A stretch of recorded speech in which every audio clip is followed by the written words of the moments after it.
है राजस्थान जी की क्लास में। पिछली क्लास में हमने 131 नंबर क्वेश्चन तक कर लिया था, यहां तक हमने कर लिया था। अब चलते हैं आगे की तरफ। आगे क्वेश्चन देखिए। राजस्थान की कलाकार चित्रगंधा किस क्षेत्र में सर्वाधिक प्रसिद्ध है? तो वो प्रसिद्ध है किसमें? अभिनेत्री में। ऑप्शन नंबर बी हमारा हो गया है क्या आंसर। अगला क्वेश्चन देखिए। अगला क्वेश्चन है राजस्थान की खाद्य सुरक्षा योजना इंदिरा रसोई योजना का नया नाम क्या है? तो ये नया नाम है क्या आपका? श्री अन्नपूर्णा रसोई योजना। ऑप्शन नंबर डी हो गया है आंसर। इंदिरा रसोई योजना का नाम था कांग्रेस सरकार के समय, जब भजनलाल सरकार बनी तो इंदिरा रसोई योजना का नाम कर दिया गया है श्री अन्नपूर्णा रसोई योजना। और इसमें 8 रुपए में 8 रुपए में आपको क्या मिलती है? थाली, भोजन की थाली मिलती है। ठीक है। नेक्स्ट क्वेश्चन देखिए। अगला क्वेश्चन है राजस्थान सरकार ने पंचायती राज संस्थाओं में महिलाओं के लिए आरक्षण की घोषणा की है। आरक्षण का प्रतिशत कितना है? तो वो है आपका कितना? 50%, अर्थात 50% किया गया है पंचायती राज संस्थाओं में महिलाओं के लिए। नेक्स्ट क्वेश्चन देखिए। अगला क्वेश्चन है 2004 से 2007 तक राजस्थान के राज्यपाल के रूप में कौन कार्यरत रहे? तो वो रहे थे कौन आपके? तो वो रहे थे Pratibha Patil. Option number C हो गया है आंसर। तो प्रतिभा पाटिल कहां से कहां तक रहे थे? 2004 से 2007 तक ये राज्यपाल रहे थे। ध्यान में रखना है ये बात। नेक्स्ट क्वेश्चन देखिए। अगला क्वेश्चन है समता दर्शन और व्यवहार पुस्तक किसने लिखी? तो ये समता दर्शन और व्यवहार पुस्तक लिखी थी आचार्य नानेश मुनि ने। तो आचार्य नानेश मुनि ने ये पुस्तक लिखी थी। ऑप्शन नंबर बी हो गया है आंसर। नेक्स्ट क्वेश्चन देखिए। अगला क्वेश्चन है राजस्थान का सबसे बड़ा पशु मेला कौन सा है? तो राजस्थान का सबसे बड़ा पशु मेला है ऊंट मेला, जो पुष्कर में बढ़ता है। वो राजस्थान का सबसे बड़ा मेला है। ठीक है। अब सुनिए, जो आपका ऊंट है, कौन? ऊंट। ऊंट है, ऊंट का वैज्ञानिक नाम क्या है? तो इसका वैज्ञानिक नाम है केमेलस ड्रोमेडेरियस। ड्रोमेडेरियस, ये ऊंट का वैज्ञानिक नाम है। ऊंट के जो देवता हैं, ऊंट के देवता वो कौन है? पाबूजी हैं। कौन है? पाबूजी। और ऊंट की देवी कौन है? ऊंटों की देवी वो है अंता देवी। अंता देवी, अंता देवी है ऊंट की देवी।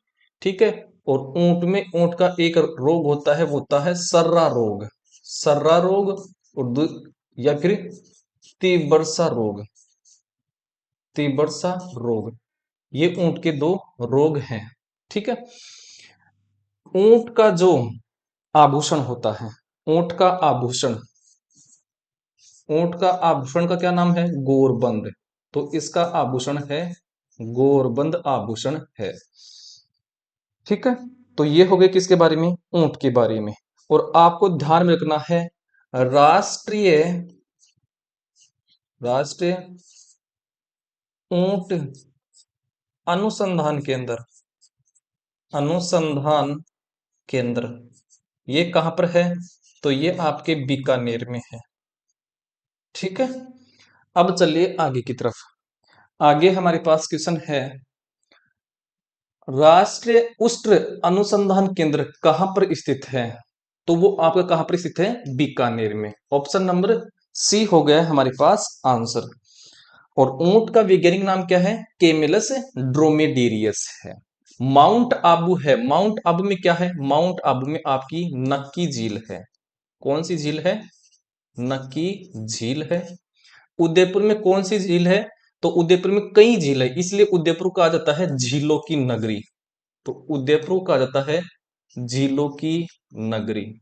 क्यों कहा जाता है? यहाँ पर कई तरह की झील है, जैसे पिछोला झील हो गई है, पिछोला झील। इसके अलावा फोय सागर झील, फोय सागर झील। इसके अलावा स्वरूप सागर झील, स्वरूप सागर झील। ठीक है। जैसलमेर है, जैसलमेर जो है, यहां पर क्या है, राष्ट्रीय मरु उद्यान है, राष्ट्रीय मरु उद्यान। और राष्ट्रीय मरु उद्यान है, ये गोडावण की शरण स्थली है, शरण स्थली है। ठीक है। अगला क्वेश्चन देखिए। अगला क्वेश्चन है, निम्नलिखित नहरों में से किस नहर का आरंभिक नाम राजस्थान नहर था? तो राजस्थान नहर था क्या, इंदिरा गांधी नहर का प्रारंभिक नाम था। और ये कहां से बनती है, उद्गमित होती है हरि के बैराज से, हरि के बैराज से ये इसका उद्गम होता है। ठीक है। नेक्स्ट क्वेश्चन देखिए। अगला क्वेश्चन है, राजस्थान भौगोलिक दृष्टि से भारत में कहाँ स्थित है? तो ये आपका स्थित है उत्तर पश्चिम में, ऑप्शन नंबर बी हो गया है आंसर। तो राजस्थान की भारत में स्थित है उत्तर पश्चिम दिशा में। नेक्स्ट क्वेश्चन देखिए। अगला क्वेश्चन है, निम्नलिखित में से राजस्थान के किस स्थान पर मेजा बांध स्थित है? तो मेजा बांध जो स्थित है वो आपके कहां पर स्थित है, वो है भीलवाड़ा में। कहां पर है, भीलवाड़ा में। तो आपका जो मेजा बांध है, मेजा बांध, ये है कहां पर, भीलवाड़ा में, भीलवाड़ा में स्थित है। और भीलवाड़ा में कोठारी नदी पर स्थित है, कोठारी नदी पर। तो ये स्थित है कोठारी नदी पर स्थित है। और कोठारी जो नदी है ये किसकी सहायक नदी है? तो ये बनास की सहायक नदी है, सहायक नदी स्थित है। ठीक है।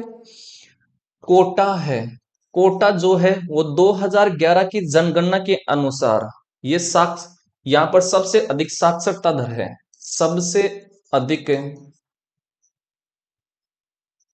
साक्षरता, सबसे अधिक साक्षरता दर थी 2011 की जनगणना के अनुसार कोटा की। ठीक है। अब सुनिए, टोंक है, टोंक में आपका कौन सा बांध है, बीसलपुर बांध है, बीसलपुर बांध स्थित है टोंक में। उदयपुर है, उदयपुर में आपकी आहड़ सभ्यता है, आहड़ सभ्यता, यहां पर है आहड़ सभ्यता। अगला क्वेश्चन देखिए। अगला क्वेश्चन है, निम्नलिखित में से राजस्थान की किस नदी पर बीसलपुर बांध का निर्माण किया गया है? तो बीसलपुर बांध का निर्माण किया गया है बनास नदी पर, ऑप्शन नंबर ए हो गया है आंसर। अब बात कर लेते हैं बीसलपुर बांध के बारे में। बीसलपुर बांध, तो जो बीसलपुर बांध है ये आपके कौन सी नदी पर है, बनास नदी पर है, बनास नदी पर है। बीसलपुर बांध आपके टोंक जिले में है। और इस बीसलपुर बांध का जो निर्माण किया गया था, वो निर्माण किया गया था 1999 में किया गया था। कब किया गया था, 1999 में किया गया था। ये जो बीसलपुर बांध है ये आपके जयपुर, अजमेर व टोंक को पेयजल, क्या, पेयजल व सिंचाई हेतु पानी उपलब्ध कराता है, सिंचाई हेतु पानी उपलब्ध कराता है। यह बात आपको ध्यान में रखनी है। सरस्वती नदी है, सरस्वती नदी ये प्राचीन नाम है किसका, घग्गर नदी का, घग्गर नदी का। और ये है कहां पर, हनुमानगढ़ में, हनुमानगढ़ में। चंबल नदी है, चंबल नदी को बारहमासी, बारहमासी नदी कहा जाता है। क्या कहा जाता है, बारहमासी नदी कहा जाता है। ठीक है। अगला क्वेश्चन देखिए। अगला क्वेश्चन है, राजस्थान की पिछोला झील कहाँ स्थित है? तो पिछोला झील स्थित है उदयपुर में, ऑप्शन नंबर सी हमारा हो गया है आंसर। अब सुनिए, जो पिछोला झील है, पिछोला झील, इस पिछोला झील के पास ही क्या है आपका, जग मंदिर, जग मंदिर और जग निवास महल, जग निवास महल है। ठीक है। इसके अलावा आपका जो उदयपुर है, उदयपुर में और कौन कौन सी झील है? उदयपुर में आपके देखिए फतेह सागर झील हो गई है, फतेह सागर झील। इसके अलावा यहां पर उदय सागर झील है, उदय सागर झील है। इसके अलावा आपका स्वरूप सागर झील है, स्वरूप सागर झील। ये भी आपके कहां पर है, उदयपुर में स्थित है। इस उदय सागर जो झील है, इसमें आपकी आयड़ नदी गिरती है, आयड़ जो नदी है वो इसमें गिरती है, किसमें, उदय सागर झील में। और यहां से जो झील निकलेगी, उदय सागर झील में तो गिरती है आयड़ नदी, और इससे निकलेगी कौन सी नदी, बेड़च नदी, बेड़च नदी इससे निकलती है। ठीक है, ये बात भी आपको ध्यान में रखना जरूरी है। इसके अलावा जो स्वरूप सागर झील है, स्वरूप सागर जो झील है, ये पिछोला झील, पिछोला झील व पिछोला झील व फतेह सागर झील को जोड़ती है, फतेह सागर झील को क्या करती है, ये जोड़ती है। ठीक है। इसलिए स्वरूप सागर झील को तंग झील कहा जाता है, तंग झील, ये कहा जाता है किसको, स्वरूप सागर झील को। यहां तक आपको समझ में आ गया होगा। अब चलते हैं अगले क्वेश्चन पर। अगला क्वेश्चन देखिए, भारत की सबसे बड़ी खारे पानी की झील जो राजस्थान में स्थित है, वो है आपकी कौन सी, सांबर झील। ऑप्शन नंबर सी हो गया है हमारे पास आंसर। और ये जो सांबर झील है, ये आपके कहां पर है, जयपुर में है। कहां पर है, जयपुर में है। और जयपुर को क्या कहते हैं, गुलाबी नगरी, गुलाबी नगरी कहा जाता है। इस जयपुर में ही आपका नाहरगढ़ दुर्ग स्थित है, नाहरगढ़ दुर्ग स्थित है। यह बात भी आपको ध्यान में रखनी है। इसके अलावा अब बात कर लेते हैं बाकी झील कहां कहां पर स्थित है। तो जो कछोर झील है, जिसको बोलते हैं काछोर झील, यह आपकी सिक्कर जिले में स्थित है, सिक्कर में स्थित है। राजसमंद झील आपका राजसमंद में स्थित है। और जो पचपदरा झील है, पचपदरा झील, ये नया जिला बना था ना बालोतरा, वहां पर स्थित है, बालोतरा झील, बालोतरा जिले में स्थित है। अगला क्वेश्चन देखिए, अगला क्वेश्चन है, बूंदी में तारागढ़ किला किसके द्वारा बनाया गया था। तो जो तारागढ़ किला है, ये राव राजा बेर सिंह के द्वारा बनाया गया था। ऑप्शन नंबर बी हो गया हमारे पास आंसर। तो बूंदी का जो तारागढ़ किला है, बूंदी का तारागढ़ किला, तारागढ़ किला, इसका जो निर्माण किसने कराया था, तो इसका निर्माण कराया था राजा बेर सिंह ने कराया था। किसने कराया था, बेर सिंह। इस तारागढ़ किले के और नाम भी आपको ध्यान में रखने हैं। इसका एक नाम है तिलस्मी किला, क्या नाम है, तिलस्मी किला। इसके अलावा इसको गढ़ पैलेस भी कहा जाता है, गढ़ पैलेस। ये इसके उपनाम हो गए किसके, बूंदी के तारागढ़ किले के निर्माण। जो बूंदी का तारागढ़ किला है, ये भित्ति चित्रों के लिए प्रसिद्ध है। तो ये है भित्ति चित्रों के लिए, भित्ति चित्रों के लिए प्रसिद्ध है। कौन, बूंदी का तारागढ़ किला। यहां पर एक तोप स्थित है बूंदी के तारागढ़ किले में, और उस तोप का नाम है गर्भ गुंजन, गर्भ गुंजन तोप। ये कहां पर रखी हुई है, बूंदी के तारागढ़ किले में। इस बूंदी के तारागढ़ किले के पास में, इस तारागढ़ किले के पास में झील स्थित है, तालाब स्थित है। जैसे आपका नवल सागर तालाब, नवल सागर तालाब, नवल सागर तालाब, ये आपका कहां पर स्थित है, इस तारागढ़ किले के पास है। इसके अलावा जेत सागर तालाब भी, जेत सागर तालाब, ये भी आपका तारागढ़ किले के पास स्थित है।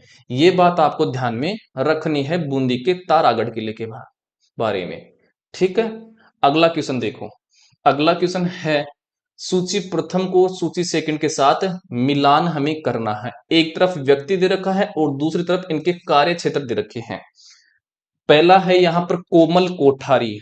कोमल कोठारी का कार्य क्षेत्र क्या है? तो कोमल कोठारी लोक संस्कृति से संबंधित है। तो ए में तो आ गया है 3। ए में 3 कहां पर है? देखिए, ए में नहीं है, बी में भी नहीं है, सी में भी नहीं है, तो डी हमारा क्या हो गया है? आंसर हो गया है। शैतान सिंह है। शैतान सिंह ये अपनी बहादुरी और पराक्रमता के लिए प्रसिद्ध हैं। और जगजीत सिंह ये गायन क्षेत्र में जाने जाते हैं। और पंडित झाबरमल शर्मा ये पत्रकारिता के लिए प्रसिद्ध हैं। तो इसका आंसर हो गया है डी। अगला क्वेश्चन देखो। अगला क्वेश्चन है, निष्कलंक पवित्र और पाप रहित नामक संप्रदाय की स्थापना किसने की थी? तो ये की थी किसने? संत माऊ जी ने। ऑप्शन नंबर बी हो गया हमारे पास आंसर। अब समझिए समझिए, निष्कलंक, निष्कलंक संप्रदाय, निष्कलंक संप्रदाय के जो संत थे वो थे संत माऊ जी। संत माऊ जी ये थे इसके क्या, इन्होंने इनकी स्थापना की थी। अब सुनिए आगे, जो आपका कौन निष्कलंक संप्रदाय है, निष्कलंक संप्रदाय, इसमें संत मावजी का जो जन्म हुआ था, इनका जो जन्म हुआ था ये साबला गांव में हुआ था। साबला गांव, और साबला गांव कहां पर पड़ता है? डूंगरपुर में पड़ता है। कहां पर पड़ता है? डूंगरपुर में पड़ता है। और जो संत मावजी हैं ये अवतार किसके माने जाते हैं? तो ये अवतार माने जाते हैं कल की अवतार, कल की अवतार माने जाते हैं। इसके अलावा इसकी उपदेश की भाषा क्या है? उपदेश की भाषा, उपदेश भाषा, तो इसकी उपदेश की भाषा है बागड़ी। बागड़ी बोली में क्या देते थे? उपदेश। बागड़ी बोली इसकी उपदेश की भाषा है। संत मावजी ने लसाड़िया आंदोलन चलाया था। लसाड़िया आंदोलन इनके द्वारा क्या किया गया था? चलाया गया था। इसके अलावा जो संत मावजी थे, संत मावजी को बेणेश्वर धाम के संस्थापक कहा जाता है। बेणेश्वर धाम के संस्थापक ये कहा जाता है किसको? संत मावजी को कहा जाता है। ठीक है, इसके अलावा जो संत मावजी हैं, संत मावजी को वागड़ का धनी कहा जाता है। वागड़ का धनी ये कहा जाता है संत मावजी को। लेकिन क्वेश्चन आ जाए, बांगड़ का धनी किसको कहा जाता है? बांगड़ का धनी, बांगड़ बोल रहा हूं, ये तो है ऊपर वागड़ और नीचे है बांगड़ का धनी। तो बांगड़ का धनी कहा जाता है नरहड़ पीर को। किसको कहा जाता है? नरहड़ पीर को कहा जाता है। तो ये बात आपको ध्यान में रखनी है कि निष्कलंक संप्रदाय की स्थापना की थी किसने? संत मावजी ने। संत मावजी का जन्म हुआ था साबला गांव डूंगरपुर में। संत मावजी अवतार थे कल की अवतार, और इनकी उपदेश की भाषा थी बागड़ी बोली, और इन्होंने लसाड़िया आंदोलन चलाया था। बेणेश्वर धाम के संस्थापक थे आपके संत मावजी, और वागड़ का धनी कहा जाता है संत मावजी को, और बांगड़ का धनी कहा जाता है नरहड़ पीर को। ठीक है, आगे चलते हैं। आगे देखिए, केंद्रीय शुष्क क्षेत्र अनुसंधान संस्थान जिसको शॉर्ट रूप में कहा जाता है काजरी का मुख्यालय राजस्थान में कहां पर स्थित है? तो ये है आपके जोधपुर जिले में। कहां पर है? जोधपुर जिले में स्थित है। तो काजरी, काजरी है इसका जो हेडक्वार्टर है, जो मुख्यालय है वो आपका कहां पर है? जोधपुर में है। तो इसका मुख्यालय जो है वो जोधपुर में है। इस काजरी की जो स्थापना हुई थी, काजरी की स्थापना वो हुई थी 1959 में, 1959 में इसकी स्थापना हुई थी। इसका उद्देश्य क्या होता है? काजरी का उद्देश्य क्या है? तो इसका उद्देश्य है शुष्क एवं अर्ध शुष्क, अर्ध शुष्क क्षेत्रों में अनुसंधान करना, क्षेत्रों में अनुसंधान करना। अनुसंधान, ये इसका क्या है, कार्य है। जैसे इसके इसके कार्य है क्या, इसके कार्य है मरुस्थलीकरण, मरुस्थलीकरण, पहला हो गया है मरुस्थलीकरण। इसके अलावा इसके कार्य है जल प्रबंधन, जल प्रबंधन। इसके अलावा इसका कार्य है क्या, टिकाऊ कृषि पद्धतियां, टिकाऊ कृषि पद्धतियां, कृषि पद्धतियां। इसे काजरी का जोधपुर के अलावा और कौन से स्थान है, कौन से अनुसंधान और कहां कहां पर है इसके, तो इस जोधपुर के अलावा इसके राजस्थान में अनुसंधान केंद्र है बीकानेर में, बीकानेर में है, पाली में है, जैसलमेर में है। ये है आपके इसके अनुसंधान केंद्र जोधपुर के अलावा। तो बीकानेर, पाली और जैसलमेर और जोधपुर, तो राजस्थान में इसके 4 अनुसंधान केंद्र हैं। इसके अलावा राजस्थान के बाहर इसका अनुसंधान केंद्र और कहां पर है, गुजरात में, गुजरात में भी इसका अनुसंधान केंद्र है। और गुजरात में एक स्थान पड़ता है भुज, वहां पर इसका ये अनुसंधान केंद्र स्थित है। तो ये हो गया काजरी के बारे में, कि काजरी का जो मुख्यालय है ये जोधपुर में है। काजरी की जो स्थापना हुई थी वो हुई थी 1959 में। इसका उद्देश्य है शुष्क एवं अर्ध शुष्क क्षेत्रों में अनुसंधान करना, जैसे मरुस्थलीकरण, जल प्रबंधन, टिकाऊ कृषि पद्धतियां बनाना। और काजरी के 4 अनुसंधान केंद्र है राजस्थान में। पहला हो गया है जोधपुर, दूसरा है बीकानेर, तीसरा हो गया पाली और चौथा हो गया जैसलमेर। और राजस्थान के बाहर इसका एक और अनुसंधान केंद्र है गुजरात में, और गुजरात के भुज जिले में स्थित है। ठीक है, अगला क्वेश्चन देखो। अगला क्वेश्चन है राजस्थान के राज्य पक्षी का नाम बताइए। तो राजस्थान का राज्य पक्षी है गोडावन। कौन है, गोडावन, जिसको इंग्लिश में बोलते हैं ग्रेट इंडियन बस्टर्ड।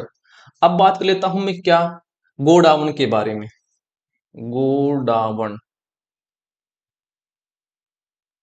तो जो गोडावन है ये हमारा क्या है, राज्य पक्षी है। राज्य पक्षी क्या है, राज्य पक्षी है।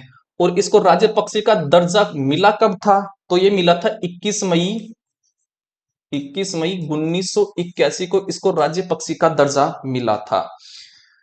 इस जो गोडावन है, जो गोडावन है, इसको और किस नाम से जाना जाता है, तो इसको बोलते हैं क्रायोटिस, क्रायोटिस नाइग्रीसेप्स, नाइग्रीसेप्स, ये इसका क्या है, वैज्ञानिक नाम है। ठीक है, इंग्लिश में इसको क्या बोलते हैं, अंग्रेजी में बोलते हैं ग्रेट इंडियन बस्टर्ड। ये बोला जाता है, इसको अंग्रेजी भाषा में बोला जाता है। और स्थानीय भाषा में क्या बोला जाता है, स्थानीय भाषा में, तो इसको स्थानीय भाषा में बोलते हैं सोहन चिड़िया, सोहन चिड़िया। स्थानीय भाषा में इसको सोहन चिड़िया और शर्मिला पक्षी बोला जाता है, शर्मिला पक्षी, ये बोला जाता है इसको क्या, स्थानीय भाषा में। इसके अन्य नाम और हैं आपके, अन्य नाम, तो इसके अन्य नाम क्या क्या है, तो इसको बोलते हैं हुकना, हुकना गुद्दनमेर, हुकना गुद्दनमेर, सारंग, और बोलते हैं बड़ा तिलोर, बड़ा तिलोर। ये इसे क्या है, अन्य नाम हो गए हैं। ये कहां पर पाया जाता है सर्वाधिक, ये हाड़ौती क्षेत्र में, हाड़ौती क्षेत्र में पाया जाता है सर्वाधिक रूप से। ठीक है, और हाड़ौती क्षेत्र में इसको बोलते हैं माल मोरड़ी, क्या बोलते हैं, माल मोरड़ी, इसको हाड़ौती क्षेत्र में बोला जाता है। हाड़ौती क्षेत्र में कौन आते हैं, हाड़ौती क्षेत्र में आते हैं कोटा, बूंदी, बारा और झालावाड़। ये हाड़ौती क्षेत्र के क्या हैं, जिले हैं। इसके अलावा इसकी सबसे बड़ी शरण स्थली क्या है, सबसे बड़ी शरण स्थली जो है गोडावन की, वो है अभी क्या, राष्ट्रीय मरु उद्यान, राष्ट्रीय मरु उद्यान। और राष्ट्रीय मरु उद्यान है कहां पर, जैसलमेर में, कहां पर है, जैसलमेर में स्थित है। इसके अलावा गोडावन के अन्य जो स्थल हैं वो है कौन है, सोरसन, बारा, सोरसन पड़ता है बारा में, ये इसकी शरण स्थली है। इसके अलावा सोकलिया, सोकलिया कहां पर पड़ता है? तो ये पड़ता है अजमेर में। तो ये भी इसे क्या है? अन्य स्थल है। जो गोडावन है, गोडावन को 2011 में 2011 में आईयूसीएन की रेड डाटा बुक में शामिल किया गया था, अर्थात ये क्या है? विलुप्ति के कगार पर है, संकटग्रस्त ये क्या है? प्रजाति है। इसके अलावा 1980 में 1980 में जयपुर में 1980 में जयपुर में गोडावन का पहला गोडावन का पहला अंतर्राष्ट्रीय सम्मेलन हुआ था। अंतर्राष्ट्रीय सम्मेलन हुआ था। ठीक है, तो ये बात भी ध्यान में रखनी है। मेन बात है कि गोडावन को 2011 में आईयूसीएन की रेड डाटा बुक में शामिल किया गया था और 1980 में जयपुर में गोडावन का पहला अंतर्राष्ट्रीय सम्मेलन हुआ था जयपुर में। ठीक है, तो ये होता है गोडावन के बारे में। अगला क्वेश्चन देखिए। अगला क्वेश्चन है, लक्ष्मी निवास मित्तल जिनका जन्म राजस्थान में हुआ है, कौन से क्षेत्र में प्रसिद्ध है? तो ये है उद्योग क्षेत्र में, इंडस्ट्री क्षेत्र में ये संबंधित है। अगला क्वेश्चन देखिए। अगला क्वेश्चन है, राजस्थान में जन्मी इला अरुण कौन से क्षेत्र से संबंधित है? तो ये संबंधित है लोक पोप संगीत से। तो इला अरुण का संबंध है लोक पोप संगीत से। ये सीधी बात ध्यान में रखनी है। नेक्स्ट क्वेश्चन है, निम्नलिखित में से राजस्थान के किस क्षेत्र में अमृता देवी कृष्ण मृग अभ्यारण्य विकसित किया गया है?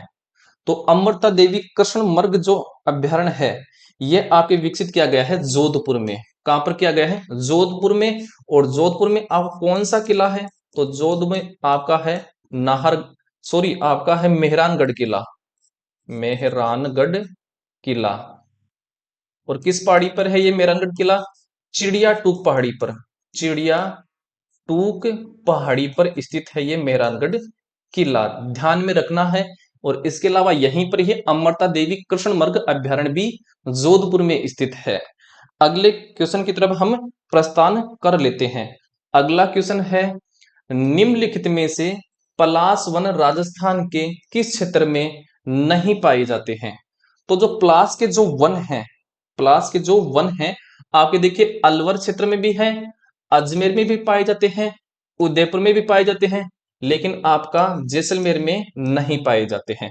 जैसलमेर में आपका क्या स्थित है? राष्ट्रीय मरु उद्यान। राष्ट्रीय मरु उद्यान। और ये राष्ट्रीय मरु उद्यान किसकी शरण स्थली है? गोडावन की। गोडावन की शरण स्थली है। शरण स्थली है।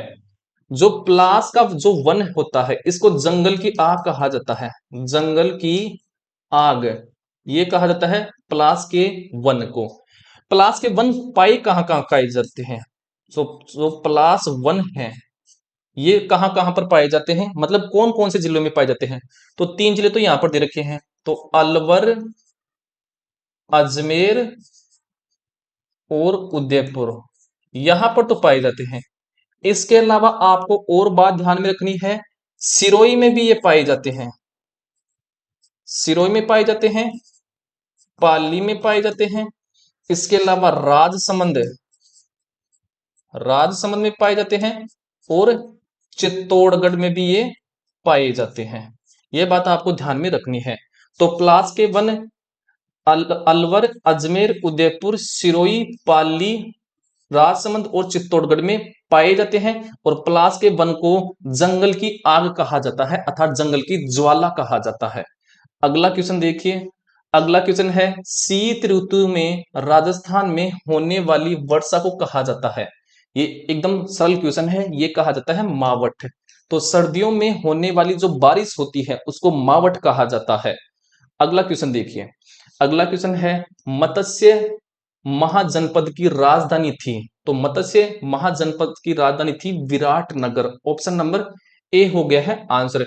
विराटनगर में पांडवों ने अपना क्या बिताया था? अपना अज्ञातवास बिताया था। अज्ञातवास बिताया था। ये बात आप भी आपको ध्यान में रखनी है। ठीक है, चलिए आगे की तरफ चलते हैं। आगे हमारे पास क्वेश्चन है, भारतीय स्वतंत्रता आंदोलन के दौरान गिरफ्तार होने वाली राजस्थान की प्रथम महिला कौन थी? तो वो थी आपकी अंजना देवी चौधरी। ऑप्शन नंबर सी हो गया है हमारे पास आंसर। तो अंजना देवी चौधरी प्रथम महिला थी जो स्वतंत्रता आंदोलन के दौरान क्या हुई थी, गिरफ्तार हुई थी और राजस्थान की प्रथम महिला थी। ठीक है, अगला क्वेश्चन देखिए। अगला क्वेश्चन है, वर्तमान राजस्थान के एकीकरण के समय पहले चरण में बनने वाला प्रथम समूह कौन सा था? तो प्रथम समूह था कौन? मत्स्य संघ। कौन था? मत्स्य संघ था। ठीक है, अब सुनिए, जो मत्स्य संघ है इसका गठन कब हुआ था? तो इसका जो गठन हुआ था वो हुआ था 18 मार्च 1948 को इसका गठन हुआ था। इसमें कौन कौन सी रियासत शामिल थी? रियासत, तो इसमें 4 रियासत शामिल थी। 4 रियासत कौन कौन सी थी? पहली हो गई है अलवर, दूसरी हो गई है भरतपुर, तीसरी हो गई है धौलपुर और चौथी हो गई है करौली। ये क्या है? 4 रियासत को शामिल किया गया था। और ठिकाना कितना था? तो जो ठिकाना था वो एक शामिल किया गया था और उस ठिकाना का नाम क्या था? निमराना ठिकाना। निमराना। और निमराना कहां पर पड़ता है? अलवर में पड़ता है। ठीक है, तो ये बात आपको ध्यान में रखनी है। अगला क्वेश्चन देखिए। अगला क्वेश्चन है, 2011 की जनगणना के अनुसार राजस्थान राज्य में सबसे अधिक लिंगानुपात किस जिले में है? तो सबसे अधिक जो लिंगानुपात है वो आपका डूंगरपुर का है। ऑप्शन नंबर सी हो गया हमारे पास आंसर। और डूंगरपुर को पहाड़ों की नगरी कहा जाता है। पहाड़ों की नगरी। और डूंगरपुर में ही क्या पड़ता है? बेणेश्वर मेला। बेणेश्वर धाम जो है, बेणेश्वर धाम, ये भी कहां पर है? डूंगरपुर में। जो बेणेश्वर धाम है ये आदिवासियों का कुंड कहलाता है। ठीक है, आदिवासियों का कुंड कहलाता है, अर्थात आदिवासी होते हैं ये अपने जो इनके जो बुजुर्ग मरते हैं इनकी अस्थियां यहीं पर ही बहाते हैं। जैसलमेर है, जैसलमेर में राष्ट्रीय मरु उद्यान स्थित है। राष्ट्रीय मरु उद्यान ये आपको कहां पर स्थित है? जैसलमेर में स्थित है। जयपुर में आपका नाहरगढ़ किला स्थित है। नाहरगढ़। और नाहरगढ़ किले का दूसरा क्या नाम है? सुदर्शनगढ़ का किला। और जयपुर में ही आपका आमेर का किला स्थित है। आमेर किला। जयपुर की आपकी ब्लू पोट्री प्रसिद्ध है। ब्लू पोट्री ये आपकी जयपुर की प्रसिद्ध है। जयपुर की ही आपकी मीनाकारी कला भी प्रसिद्ध है। मीनाकारी कला भी प्रसिद्ध है। जयपुर को आपको गुलाबी नगरी के नाम से जाना जाता है। गुलाबी नगरी। गुलाबी नगरी। जयपुर में आपका सांबर झील स्थित है। सांबर झील स्थित है। ठीक है, तो यह बात आपको ध्यान में रखनी है। अगला क्वेश्चन देखिए। अगला क्वेश्चन है, 2011 की जनगणना के अनुसार निम्नलिखित में से राजस्थान के किस जिले की साक्षरता दर सबसे अधिक रही है? तो साक्षरता दर सबसे अधिक रही है कोटा की। ऑप्शन नंबर डी हो गया है आंसर। कोटा में आपका क्या स्थित है? अबली मिनी का महल। अबली मिनी का महल। मिनी का महल स्थित है।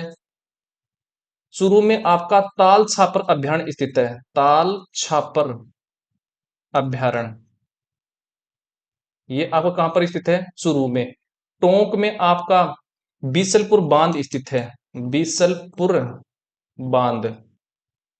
और बीसलपुर बांध ये बनास नदी पर है। बनास नदी पर स्थित है। और इसका निर्माण जो किया गया था वो 1999 में किया गया था। ठीक है, अब चलते हैं अगले क्वेश्चन पर। अगला क्वेश्चन देखिए। अगला क्वेश्चन है, निम्नलिखित में से कौन सा राष्ट्रीय राजमार्ग राजस्थान में से होकर गुजरने वाला प्रमुख राजमार्ग है जो दिल्ली से जयपुर, अजमेर और उदयपुर से होते हुए मुंबई जाता है? तो वो राष्ट्रीय राजमार्ग है कौन सा? राष्ट्रीय राजमार्ग 48 अर्थात NH 48 है। ऑप्शन नंबर ए हो गया हमारे पास आंसर। तो ये होते हैं आज की क्लास के क्वेश्चन। ठीक है, अगली क्लास में हम 161 क्वेश्चन से स्टार्ट कर लेंगे। अगर क्लास अच्छी लगती है तो क्लास को लाइक कीजिए। हम जो क्वेश्चन करा रहे हैं वो प्रीवियस ईयर पेपर क्वेश्चन करा रहे हैं जो कि अधीनस्थ बोर्ड ने अब तक एग्जाम में पूछा है। इसी प्रकार से क्लास चलती रहेगी। मिलते हैं अगली क्लास में।